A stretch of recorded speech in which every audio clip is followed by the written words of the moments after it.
Olá, 13 de junho de 2018, as principais notícias desta quarta-feira estão aqui na TV Difusora. Instituto Data M3 divulga a pesquisa de intenção de votos para o governo do estado e para o Senado Federal. Missas e homenagens marcam o dia de Santo Antônio na capital. Maranhenses enfeitam as ruas e entram no clima do Mundial de Futebol. Sampaio perde para o Figueirense, Moto se prepara para pegar o Imperatriz no sábado pelas oitavas de finais do Brasileiro da Série D. E mais, Ministério Público Federal volta a denunciar o Hospital Universitário, desta vez por número insuficiente de enfermeiros e técnicos de enfermagem. O Bom Dia Maranhão está começando agora.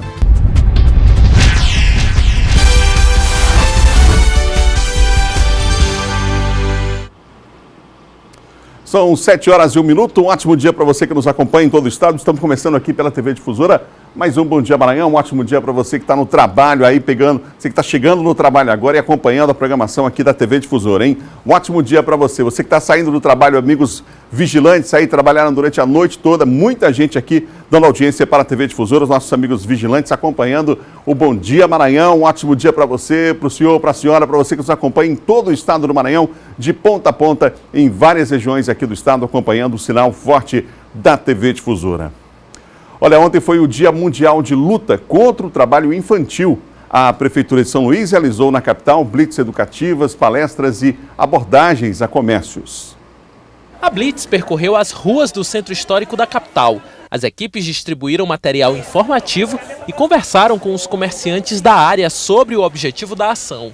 O trabalho infantil ainda é uma realidade na região, que é turística e que recebe diariamente uma infinidade de visitantes. Que as crianças bebem desde mesmo de 13 anos, entendeu? Até 18 anos eles ficam bebendo. De menores e nunca vai acabar nesse reviver, porque se você for ver a partir de sexta-feira, a partir de meio-dia, você já vê um movimento muito grande de jovem estudante aqui nesse reviver. Em todo o país, mais de 2 milhões de crianças e adolescentes entre 5 e 17 anos são explorados e se submetem às mais diversas condições insalubres de trabalho. No Maranhão, essa situação abrange mais de 144 mil crianças e adolescentes.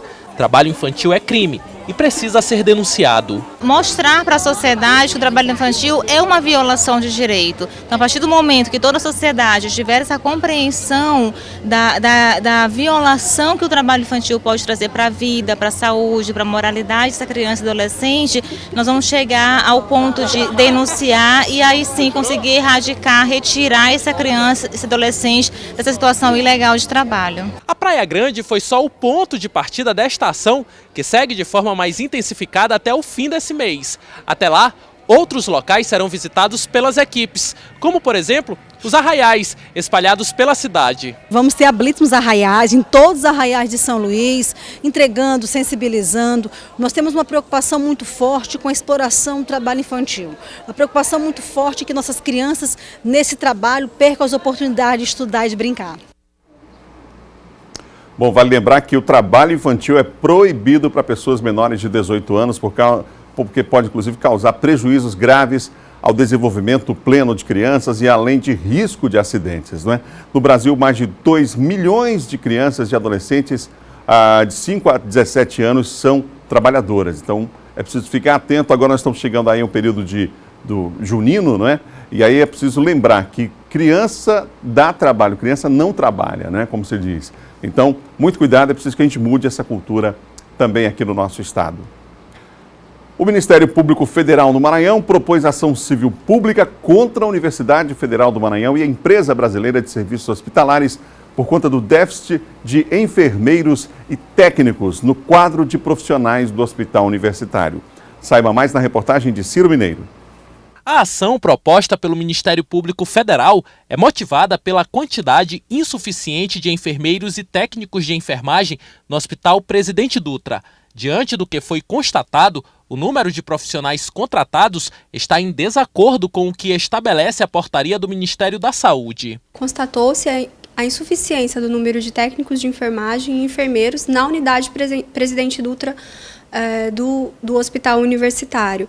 E diante disso, nós propusemos a ação para que esses quantitativos se adequem aos números indicados nas portarias regulamentares do Ministério da Saúde. No Hospital Dutra deveriam haver 413 enfermeiros, mas o efetivo é de 332. No caso dos técnicos de enfermagem, seriam necessários 1.167 profissionais, só que o quantitativo atual é de 1.064. Essa não é a primeira vez que a Universidade Federal do Maranhão e a Empresa Brasileira de Serviços Hospitalares são acionadas na Justiça. No final do ano passado, o Ministério Público Federal já havia identificado o número insuficiente de médicos e enfermeiros nas unidades neonatais do materno-infantil. Entidades representativas dessas categorias, como o Conselho Regional de Enfermagem, já haviam denunciado o problema, que interfere na qualidade do atendimento prestado a pacientes e sobrecarrega os profissionais de saúde. Tanto o Ministério Público Federal quanto o CONEM têm esse papel importante de fiscalizar os serviços prestados, né, e garantir saúde para a população. Por diversas vezes nós fizemos fiscalizações no hospital e foi detectado um subdimensionamento. Então há anos eles estão sabendo disso, né? E agora, parabéns inclusive ao Ministério Público Federal que tomou mais essa atitude em prol da saúde pública do nosso estado. O Ministério Público Federal determina ainda por meio da ação que o efetivo de enfermeiros e técnicos de enfermagem seja regularizado no prazo máximo de 90 dias. Toda decisão judicial ela tem os meios coercitivos que são passíveis de serem aplicados pelo juiz para evitar o descumprimento, impulsionar o cumprimento daquela decisão, como, por exemplo, a multa diária. Vamos mudar de assunto? Olha, há poucos dias para o primeiro jogo do Brasil no Mundial de Futebol, moradores de bairros aqui da capital maranhense já entraram no clima de pintar e decorar ruas e avenidas com as cores da bandeira. No bairro Vicente Fialho, a tradição se renova a cada 4 anos. O verde e amarelo estão em alta. As cores da bandeira brasileira decoram as ruas, no alto e no chão. As calçadas pintadas são iniciativa de uma academia no Renascença. Tudo para entrar no clima de Copa. O tema da Copa, né, inspira muita gente, né? E as crianças com certeza foi o nosso motivo maior. Resgatar esses princípios tão importantes para as crianças, né? Como o sentimento de patriotismo, torcida. Nessa rua, no bairro do Vicente Fialho, a tradição se renova a cada 4 anos. É quando os vizinhos entram em campo para transformar a via pública numa espécie de arquibancada colorida. Uma paixão que atravessa copas e gerações. A gente fazia, só que era mais. Não era como hoje. Depois a gente já foi ficando para a idade, tudo, entregamos para elas. Ainda eles dão opinião, eles participam sim. Só que para subir material, para cortar, a parte de chão, para pintar, tudo já é mais com nós aqui, que somos mais jovens, né? Tem bandeira na janela, pintura no asfalto, bolas e bandeirinhas espalhadas pelo alto. O verde, amarelo e azul tomam conta da paisagem. Tudo para torcer pelo Brasil durante o Mundial de Futebol. E mesmo se o Hexa não vier, a vitória dessa turma já está garantida. O mais legal de tudo é nossa união, é a festa que a gente faz aqui na nossa rua. Essa alegria todo dia, desde o início do mês até o último dia que tem jogo, é essa alegria. E vale lembrar que o SBT está na Rússia e nós vamos mostrar aqui no Bom Dia Maranhão, além dos lances do Mundial, outros aspectos desse país que é a sede da competição, hein? Fique ligado. Agora vamos falar de segurança.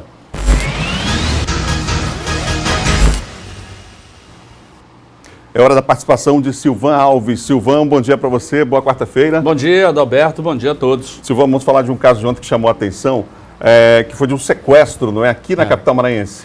Foi uma situação de assalto, onde o indivíduo, esse indivíduo aí, ele lesionou gravemente 2 pessoas. Uma senhora que está internada no Hospital Clementino Moro, Socorrão 2, ela já passou por uma cirurgia, para retirar a bala, mas ela continua internada. Ele foi roubar a moto dela ali nas proximidades da avenida principal do Jardim América, e aí, de acordo com testemunhas, ela não teria reagido, mesmo assim ele atirou para roubar a moto, e depois em seguida, em fuga, na primeira casa que ele encontrou aberta, ele entrou. Lá é a casa onde mora essa senhora, de 80 anos, tinha um vizinho que estava lá e tinha um pedreiro também, que estava realizando uns reparos lá na casa, na residência. Ele armado com um revólver, rendeu todo mundo. Por volta de que horas? Isso era por volta de 13, 14 horas, no início da tarde, né? Logo cedo. Pessoal na porta de casa? casa, não posso dar conta de casa, geralmente deixa a porta aberta, porque o pedreiro estava trabalhando, fazendo reparos, então era necessário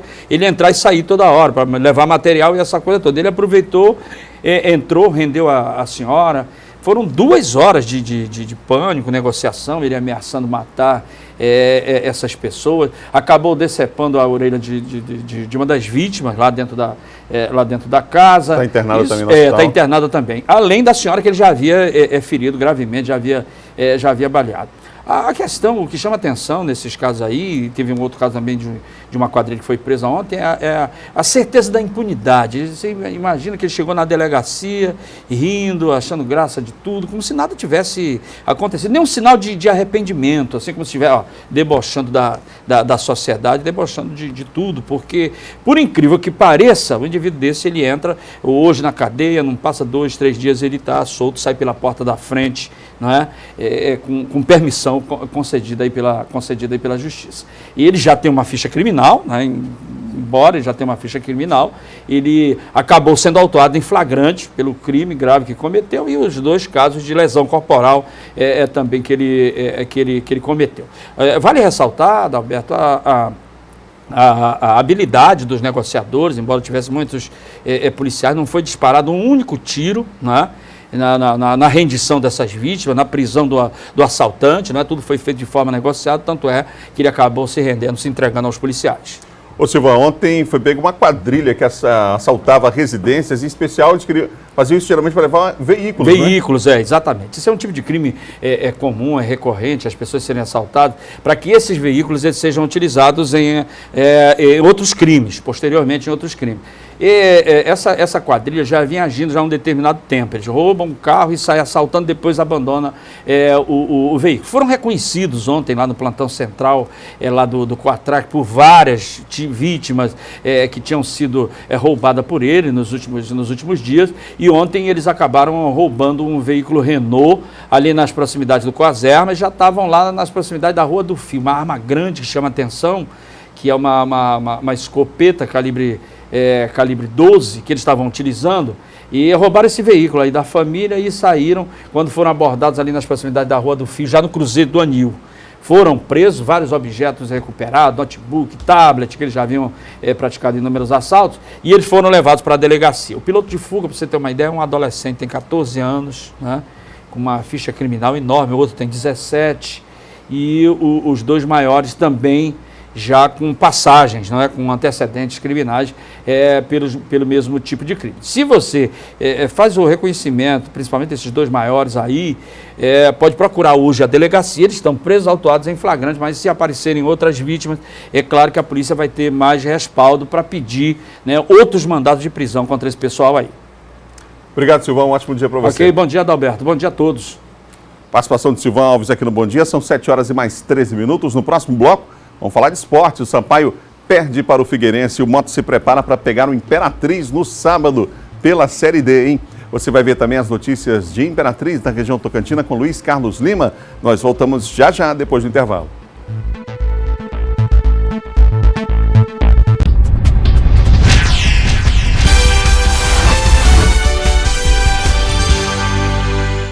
São 7 horas e 17 minutos de volta. Bom dia, Maranhão, aqui pela Difusora. Agora para falar de esporte.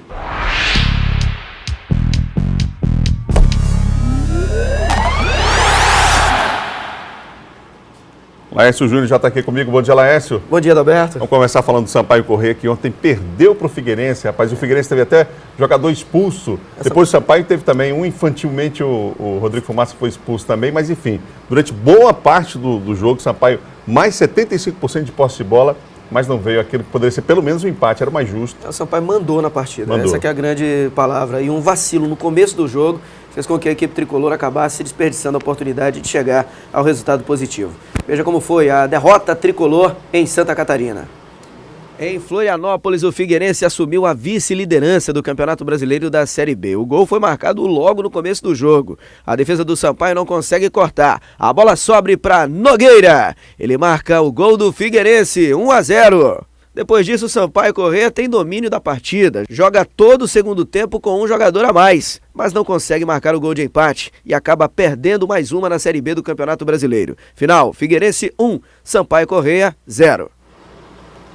Pois é. O destaque do jogo foi o goleiro do Figueirense, né? O Denis fez pelo menos 4 defesas, e outro destaque é que o técnico Roberto Fonseca colocou o time para frente o tempo inteiro. O Sampaio Corrêa teve jogadores ofensivos, ele abriu mão do volante, o William Oliveira, que já tinha cartão amarelo, ele colocou mais um jogador para reforçar o setor de meio de campo. Enfim, o Sampaio tentou de todas as formas. Ontem parecia que não era dia da bola do Sampaio Corrêa entrar. Além da derrota do Sampaio para o Figueirense, tivemos já o Juventude jogando na rodada, empatando com o Coritiba 1-1, Coritiba é quinto colocado, e a vitória do Goiás, que enfim saiu da zona do rebaixamento, bateu Londrina por 3-1.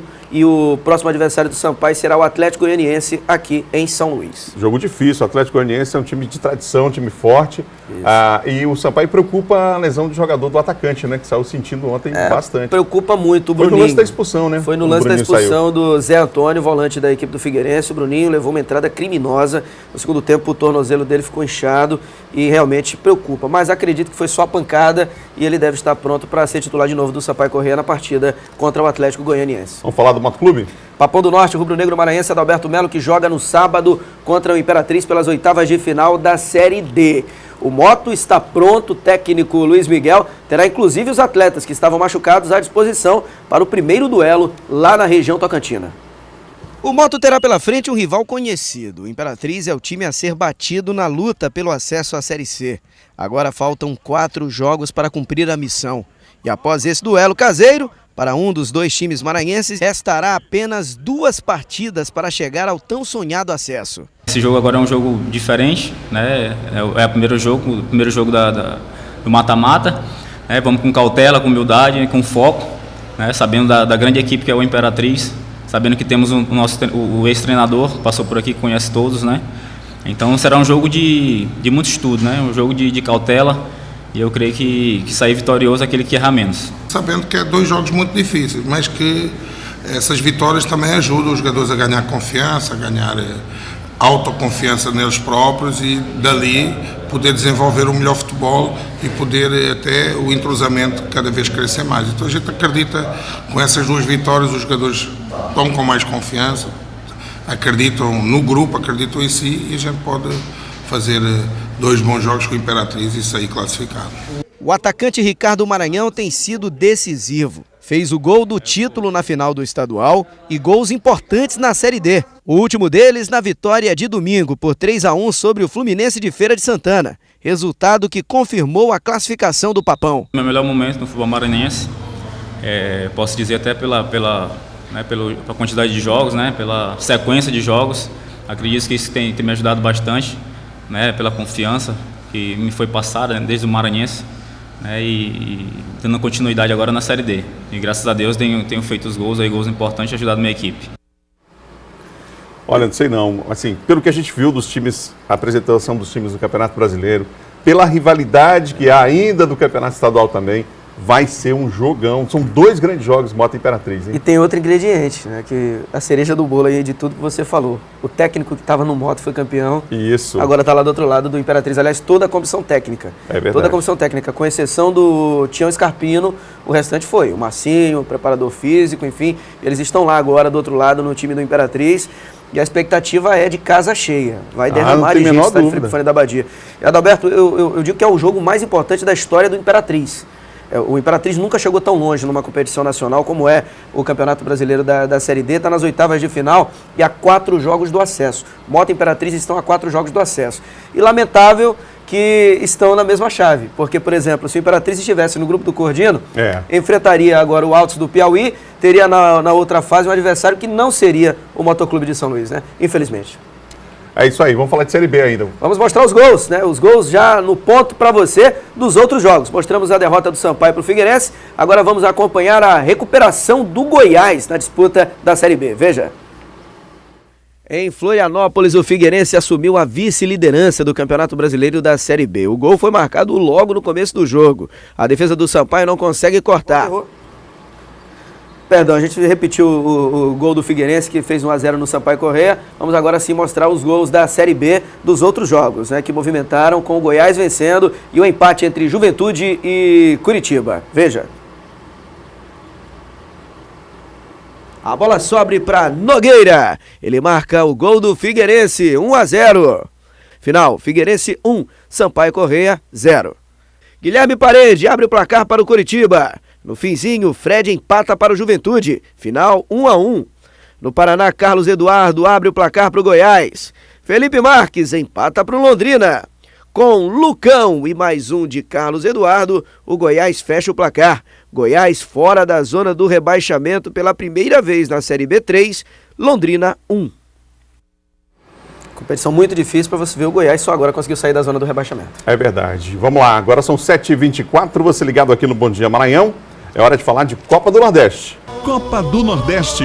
Oferecimento Cred Shop. Mais conquistas na sua vida. E Mateus, somos um só coração. Tá chegando a hora, Adalberto, tá chegando a hora. Na próxima terça-feira, o jogo do ano para o Sampaio Corrêa, encarando o ABC de Natal aqui em São Luís. O elenco praticamente todo à disposição, com exceção do Alexandro, que chegou depois e não tem possibilidade de jogar a Copa do Nordeste. Provavelmente esta semana ainda estarão sendo vendidos os ingressos para que a torcida boliviana faça uma grande festa. 21h45 da próxima terça-feira, ABC e Sampaio, aqui pela semifinal do Nordestão. E agora a gente vira a chave para falar de outro esporte, o judô. Judô, lá em Imperatriz, com os Jogos Escolares de Imperatriz, movimentando as artes marciais com o judô, um esporte muito tradicional no Brasil. Veja. A quadra do Complexo Esportivo Bar Jonas Lobão ficou lotada. No lugar da bola, tatame e kimonos, todos bem animados para a disputa. Categorias pré-mirim, mirim, infantil e infanto se revezaram no tatame. As lutas eram rápidas e algumas aconteciam simultaneamente. A arquibancada também ficou cheia, de paz. A cada golpe bem executado, a vibração era maior. A alegria de um lado e tristeza do outro. Essa é a beleza da disputa. Mas, além disso, tem muito ensinamento e dedicação. A Luísa, por exemplo, ganhou medalha de ouro. Foi fácil e foi rápido. Só chegou e deu o golpe e acabou? Foi. Treinou bastante para lutar hoje? Treinei. O professor deu total apoio e ficou muito feliz com o resultado da aluna. O judô é uma filosofia, tá? Não é só uma competição. Então muitos vêm para o judô em busca de medalha. Mas a medalha é só um pretexto, é só um incentivo para a prática. Prática de bons hábitos alimentares, bons hábitos de amizade, uma vida social equilibrada. Então isso que é o judô. E a família, claro, também torceu muito e saiu feliz com o resultado. É bem tenso, mas é assim, chegamos à vitória. De acordo com a organização, foram mais de 100 alunos que participaram dessa edição do GEIS na modalidade judô. Os melhores na categoria infanto e infantil se classificam para o GEMS. O pré-mirim e o mirim serve de aprendizado para ele estar participando dos jogos escolares, né? E se preparando quando chegar no infantil, participar também na etapa de São Luís. É o judô, né, Adalberto, que já proporcionou muitas medalhas olímpicas para o Brasil. Quem sabe não vem de lá da região Tocantins um representante nos próximos Jogos Olímpicos, hein? É aguardar. E geralmente vem forte o Imperatriz nos Jogos Escolares. Sempre, em todas as modalidades. O judô é só mais uma delas. Valeu, Lécio. Um abraço. 7h27, você ligado aqui no Bom Dia Maranhão. Agora, fala Imperatriz, nós vamos à região Tocantins. As informações de lá chegando com Luiz Carlos Lima. Bom dia, Luiz. Bom dia a todos. Começamos a participação com o drama de uma aposentada vítima de derrame cerebral que necessita com urgência ser internada numa unidade de terapia intensiva, mas não consegue. A família da dona Zelina já acionou o Ministério Público e está à espera de uma vaga. Esta é a terceira vez que a aposentada sofreu um acidente vascular cerebral. A primeira reação dos familiares foi levá-la para o Hospital Municipal de Imperatriz, conhecido popularmente como Socorrão, mas ela não ficou lá por muitos dias. Zelina foi transferida para a unidade de pronto atendimento localizada no centro da cidade. A aposentada ficou internada aqui por 7 dias, mas mais uma vez foi transferida, retornando ao Hospital Municipal de Imperatriz. De acordo com a família, a outra transferência aconteceu porque na UPA não tinha um médico cardiologista. Enquanto aguarda a vaga na unidade de terapia intensiva, a UTI, Zelina está internada em uma semi-UTI no hospital. Além da minha mãe ser uma pessoa já idosa também, doente na situação que ela está, desde o dia que eu cheguei, eu conversei com ela, ela nunca me respondeu nada. Está preocupante para nós, para a família toda, né? Todo mundo está preocupado com isso. O jeito foi recorrer ao Ministério Público. A família entrou com um pedido de vaga com urgência. A solicitação feita no dia 9 e outra reforçada no dia 11 de junho não foi atendida até agora. Na próxima quinta-feira é comemorado o Dia Mundial do Doador de Sangue. Em Imperatriz, a campanha Junho Vermelho foi lançada com o objetivo de aumentar o estoque de sangue. Nesta época de festas juninas e também de Copa do Mundo, a demanda dos hospitais costuma aumentar. Corredor lotado, dentro da sala de doação as maquininhas não param. A doação de sangue é importante. Todos os dias, vidas são salvas com este gesto e não demora nada. Em alusão ao dia 14 deste mês, em que se comemora o Dia Mundial do Doador de Sangue, está sendo lançada a campanha Junho Vermelho. A mobilização pretende conscientizar e atingir cada vez mais pessoas. As datas festivas, geralmente as pessoas acabam voltando um pouco a atenção para as festas, né, e acabam deixando de doar. Então a nossa intenção é manter estoque seguro. E aí com as festas, às vezes tem alguns acontecimentos que às vezes há essa necessidade de doação. Em média são 70 bolsas de sangue coletadas todos os dias. Por mês são aproximadamente 1.400 bolsas de sangue. Dados da Organização Mundial de Saúde mostram que há 1,8% de doadores no país. Para manter os estoques regulares de bolsas de sangue, é necessário que cerca de 1,5% a 3% da população doe regularmente. E quem doa pela primeira vez, como é o caso do Jefferson, já está pensando na próxima doação. Eu pretendo doar mais vezes, né? O motivo da doação? É para uma amiga que está precisando. A doação de sangue é vital em várias situações da vida humana, tanto em intervenções programadas, quanto em momentos de emergência e urgência, como desastres naturais e acidentes.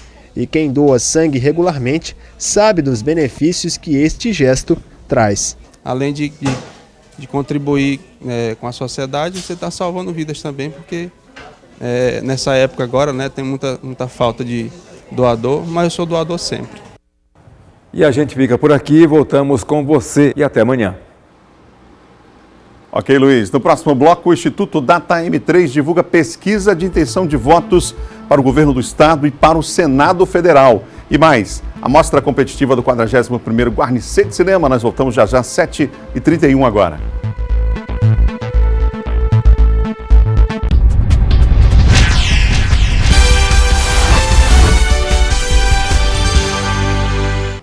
São 7 horas e mais 35 minutos. Estamos de volta com o Bom Dia Maranhão, agora para falar de política.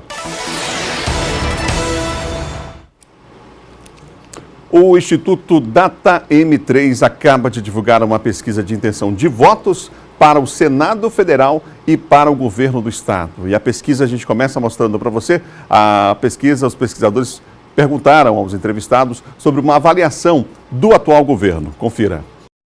A pesquisa perguntou aos entrevistados a avaliação do governo Flávio Dino. 67,8% responderam que aprovam, 30,7% não aprovam, não souberam ou não responderam 1,5%. Quando a pergunta foi se as eleições fossem hoje, em quem o senhor ou senhora votaria para governador do Maranhão, a resposta foi 45,6% disseram que votariam em Flávio Dino. Rosiana Sarney, 9,6%. Roberto Rocha, 3%. Eduardo Braide, 0,5%. Mora Jorge, 0,5%. Ricardo Murá, 0,3%. Nenhum candidato, 5,8%. Não souberam ou não responderam, 34,8%. Quando aos entrevistados são apresentados nomes de pré-candidatos, a resposta foi a seguinte: 57,4% disseram que votariam em Flávio Dino, 17,1% em Rosiana Sarney, Roberto Rocha, 7,3%, Maura Jorge, 2%, Eduardo Braide, 1%, Ricardo Murá, 0,8%, nenhum deles, 11,3%. Não souberam ou não responderam, 3%. Quando a pergunta foi em quem você não votaria de jeito nenhum para governador do Maranhão, a resposta foi 53,7% Rosiana Sarney, 13,4% Flávio Dino, 10,1% Roberto Rocha, Ricardo Murat, 6%. Eduardo Braide, 4%. Maura Jorge, 3%. Poderia votar em todos, 1,5%. Não souberam, não responderam, 8,3%. Para qual dos pré-candidatos você daria o seu primeiro voto para senador? 24,7% responderam o Everton Rocha, 18,4% Edson Lobão, 9,8% Sarney Filho, 9,1% José Reinaldo Tavares, 4,3% Elisiane Gama, 4% Alexandre Almeida. Nenhum deles, 21,2%. Não souberam, não responderam, 8,6%. Quando a pergunta foi para qual pré-candidato você daria o seu segundo voto para o Senado, a resposta foi 12,8% o Everton Rocha, 12,1% Edson Lobão, 11,1% José Reinaldo Tavares, 8,3% Sarney Filho, 6,5% Elisiane Gama, 3,8% Alexandre Almeida, nenhum deles 27,2%. Não souberam ou não responderam 18,1%. Em qual desses pré-candidatos a senador você não votaria de jeito nenhum? Sarney Filho, 37,3%, Edson Lobão, 31,5%, José Reinaldo Tavares, 5,8%, Alexandre Almeida, 4,5%, Elisiane Gama, 2,3%, o Everton Rocha, 2,3%. Poderia votar em todos, 1,3%. Não souberam, não responderam, 15,1%. Você votaria num candidato a senador apoiado pelo governador Flávio Dino? 42,8% responderam votaria com certeza, 31% poderia votar, 25,4% não votaria de jeito nenhum. Não souberam, não responderam, 0,8%. O senhor ou senhora votaria num candidato a senador apoiado pela família Sarney? A resposta foi 9,3% votaria com certeza, 20,9% poderia votar. 69% não votaria de jeito nenhum. Não souberam, não responderam, 0,8%. Na sua opinião, qual candidato a senador vai ganhar a eleição? Como primeira opção, a resposta foi 27% Edson Lobão, 18,4% Everton Rocha, 13,4% Sarney Filho, 12,1% José Reinaldo Tavares, 5,3% Elisiane Gama, 2% Alexandre Almeida. Não souberam, não responderam, 21,9%. Qual o outro candidato a senador que vai ganhar a eleição, na sua opinião? E a resposta foi 17,4% o Everton Rocha, 16,1% Sarney Filho, 13,1% Edson Lobão, 9,8% José Reinaldo Tavares, 8,1% Elisiane Gama, 3,8% Alexandre Almeida. Não souberam, não responderam, 31,7%. Nas próximas eleições, você terá direito a votar em 2 candidatos a senador. Sendo assim, para qual destes o senhor ou senhora daria o seu primeiro voto para senador? E a resposta foi 24,7% responderam o Everton Rocha, 18,4% Edson Lobão, 9,8% Sarney Filho, 9,1% José Reinaldo Tavares, 4,3% Elisiane Gama, 4% Alexandre Almeida, 21,2% nenhum deles, 8,6% não souberam ou não responderam. Quando a pergunta foi, e para qual desses pré-candidatos a senador o senhor ou senhora daria o seu segundo voto, a resposta foi 12,8% Everton Rocha, 12,1% Edson Lobão, 11,1% José Reinaldo Tavares, 8,3% Sarney Filho, 6,5% Elisiane Gama, 3,8% Alexandre Almeida, 27,2% nenhum deles. Não souberam, não responderam, 18,1%. A pesquisa de opinião pública foi realizada em Imperatriz, de 4 a 6 de junho de 2018. Foram entrevistadas 397 pessoas. A pesquisa foi registrada no Tribunal Regional Eleitoral sob o número 09455/2018. Aqui ao meu lado, o nosso comentarista de política, John Coutrinho, avaliando essa pesquisa. John, bom dia para você. Bom dia, Adalberto. Bom dia a todos. É o Instituto Data M3, segundo maior colégio eleitoral, Imperatriz. A pesquisa começa mostrando uma avaliação do atual governo. Difere muito esse resultado da avaliação do governo em relação à pesquisa de outros institutos? Não, Adalberto, é uma avaliação até maior e Imperatriz do governo Flávio Dino. Os outros institutos ali, no geral, no âmbito geral, dão 60% de aprovação para o governador Flávio Dino, e Imperatriz esse número sobe ainda mais. É uma região ali, Adalberto, em que o governador Flávio Dino, o governador Jackson Lago foram sempre bem votados, e é uma região ali também que tem uma tradição de não votar em candidatos da família Sarney. Então, a aprovação do governador Flávio Dino se reflete também, claro, em ações voltadas, em muitas obras voltadas do governo do estado para Imperatriz e para a região Tocantina. Então, aí essa pesquisa DataM3 aí realizada em Imperatriz é importante porque mostra aí o atual cenário de aprovação do governador Flávio Dino ainda maior do que em outras regiões aqui do estado do Maranhão. Ô João, a pesquisa do Instituto DataM3 lá em Imperatriz, quanto ao governo do estado, a gente teve aí os números relacionados aos pré-candidatos, né, nas duas situações, aquela espontânea e na outra em que os nomes dos candidatos são apresentados, e também a rejeição lá na região Tocantina. Adalberto, o governador Flávio Dino ele aparece muito à frente da segunda colocada, a ex-governadora Rosena Sarney. Ele apresenta ali 57% segundo a pesquisa, e a Rosena vem bem atrás do governador Flávio Dino. Ou seja, até a pesquisa indica ainda que esses votos estão, digamos assim, consolidados em favor do governador Flávio Dino ali em Imperatriz. Como você falou, a rejeição também é outro dado, é outro índice que afere aí as intenções de voto relacionadas aos candidatos a governador. Por exemplo, a Rosena Sarney tem um índice de rejeição estratosférico muito alto em Imperatriz. Ou seja, uma tradição de Imperatriz ali não, digamos assim, não tem uma aceitação muito grande em relação ao grupo Sarney, e isso se mantém. Até se comentava que houve uma diminuição aí da rejeição da Rosiana, ela poderia crescer mais na região Tocantina, mas isso não se demonstrou na pesquisa DataM3 realizada agora na região Tocantina. E a rejeição aí é um óbice que a governadora vai ter que superar, a ex-governadora Rosiana vai ter que superar na região de Imperatriz.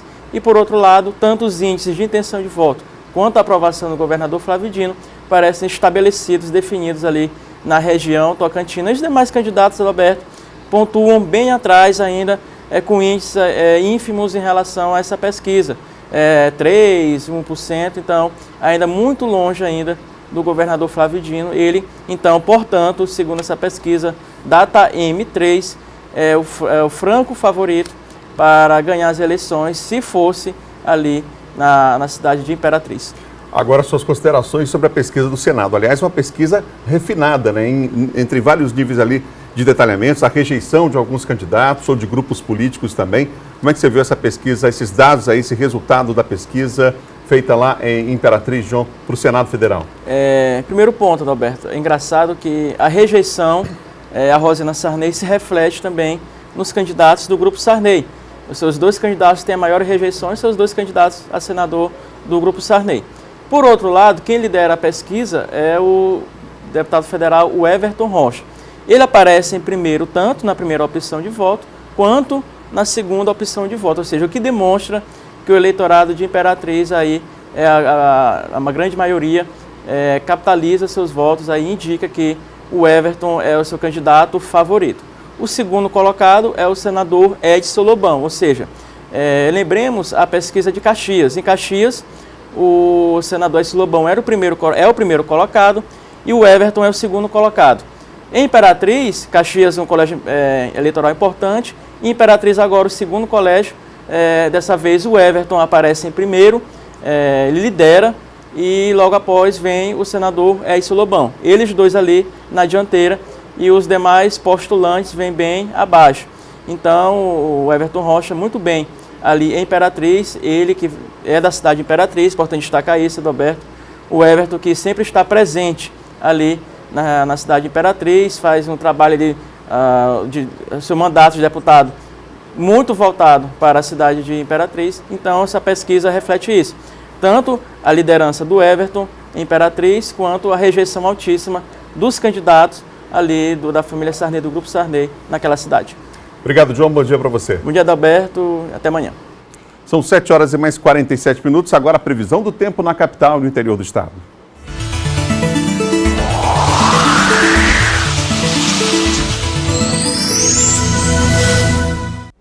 Em São Luís faz sol o dia todo, muitas nuvens e pancadas de chuva pela manhã e à noite, mínima de 23, máxima de 32 graus. Lá em Imperatriz faz sol com algumas nuvens, não chove, mínima 19, máxima 34 graus.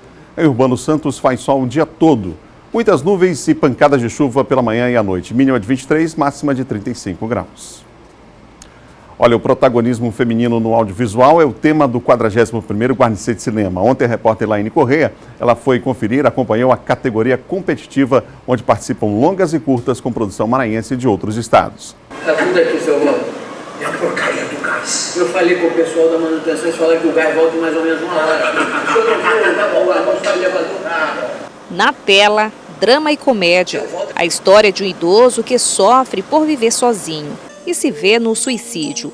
Por outro lado, a vizinha tenta conquistá-lo. Ela acredita que ele é a companhia ideal que precisa. O filme, gravado no Rio de Janeiro, tem produção maranhense.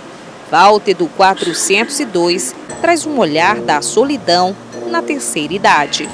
Mostra bem, os dois principais personagens vivem essa solidão na terceira idade, a solteirice na terceira idade, e com comédia, um pouco de drama, a gente vai contando a história deles dois e no final lança aí uma esperança para muitos idosos. Eu acho que deixa uma mensagem bem legal. O filme já participou de mais de 30 festivais internacionais e venceu prêmio na Romênia, Inglaterra e nos Estados Unidos. Nesta edição do Festival de Guarnicê de Cinema, concorre na competitiva nacional. É uma satisfação poder estar também na competitiva nacional, porque a gente mostra justo essa temática que é comum a todos os brasileiros, é comum a muitas pessoas no mundo todo, né? Na categoria competitiva são 38 longas e curtas, obras com produção maranhense e de outros estados.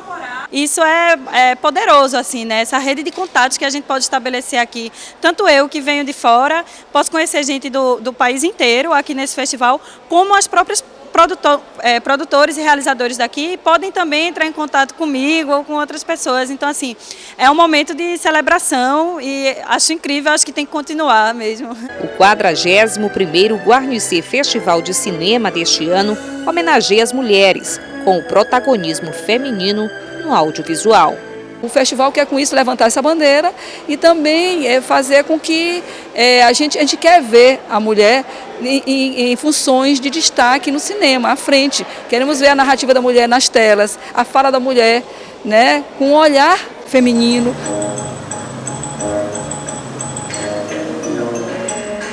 Muito bom, né? Bom Dia Maranhão termina agora outras notícias do nosso portal MA10. A gente encerra o programa de hoje com imagens de Santo Antônio. Agora pela manhã já houve uma missa, o conhecido Santo Casamenteiro. Hoje é dia de Santo Antônio, várias missas estão programadas e uma procissão às 5 horas da tarde. Daqui a pouco uma distribuição também de pães ali na porta, ali no Largo de Santo Antônio. E, portanto, o dia dedicado ao santo, o dia de hoje. Para você, um ótimo dia. Amanhã às 7 horas da manhã o Bom Dia Maranhão volta com Eduardo Ericeira. A gente se encontra no mês de julho. Até lá.